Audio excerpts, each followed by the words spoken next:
this video I want to talk about the modernized center axis relock technique. So, let's look at the original. Boom, right there.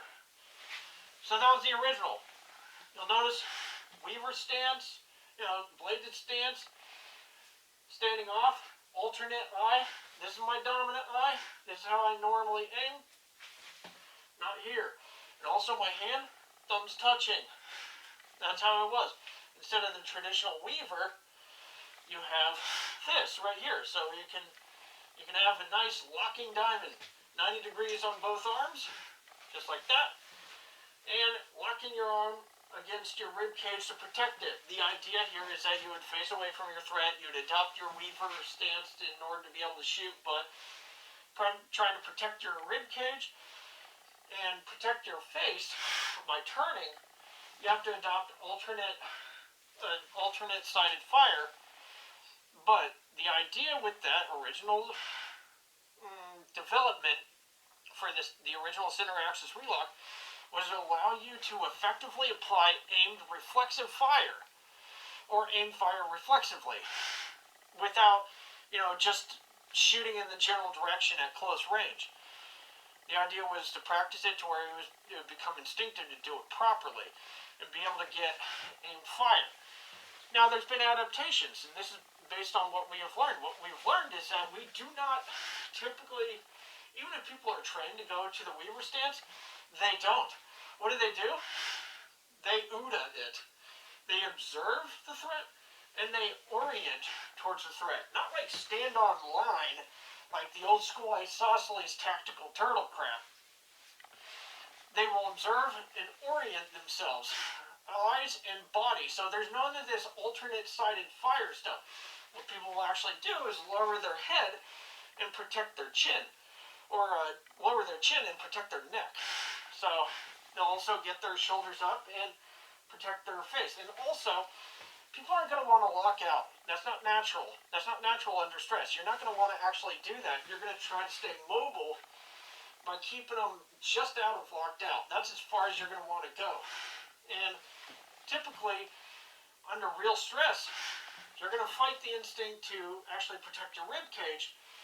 And so you're going to bring at least an elbow in. And what do we produce out of that? The modernized center axis relock. Seen in John Wick and crapped on ever since then. However, it's not an unusual technique.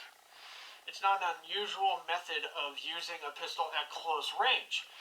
It's something that you see a lot when people are clearing rooms, because they have the pistol either here or directly below it as they're going to touch something. As they're going around the corner, they still want to be able to see, but they want to be able to bring the weapon up, but they don't have all that much room, so they do it for retention. It's still applicable at close range, mind you, but we have hip shooting for close range. But why can't we say that's useless and that's Hollywood because it can't be applied all the way around? Well, some people just like crapping on things because they don't like to admit that somebody who starred in a movie actually knows more about handling their weapons than somebody who takes people's money to teach them ineffective crap. So anyways, this is absolutely effective. How can it be applied?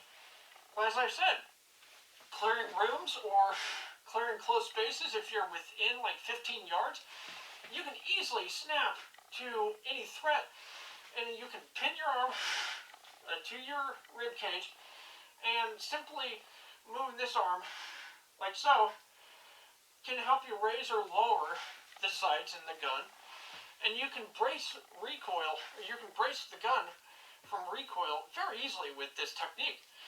And it's very good for close range. I have never had a problem with getting good close range shots. It's not for long range. You don't really need it. Put it simply, distance equals time. Even in a gunfight, distance equals time. Well, depending, but whatever. So that's the idea. So if you're at close range, you're typically going to do like a high ready, right? Just below the target and then snap up. Well, if you're at close range and you're anticipating something around the corner, Boop. And it's that easy. Right here, you're braced against recoil. You don't have these tiny sights to line up. You have these big freaking sights that are superimposed over whatever you're looking at. Hard to miss. Hard to miss with this technique, especially at close range. So stop crapping on it. Learn a little bit, and stop paying idiots to tell you that, somebody doesn't know what they're talking about because they never learned it themselves. So anyways, I appreciate you guys watching, and you guys have a good one.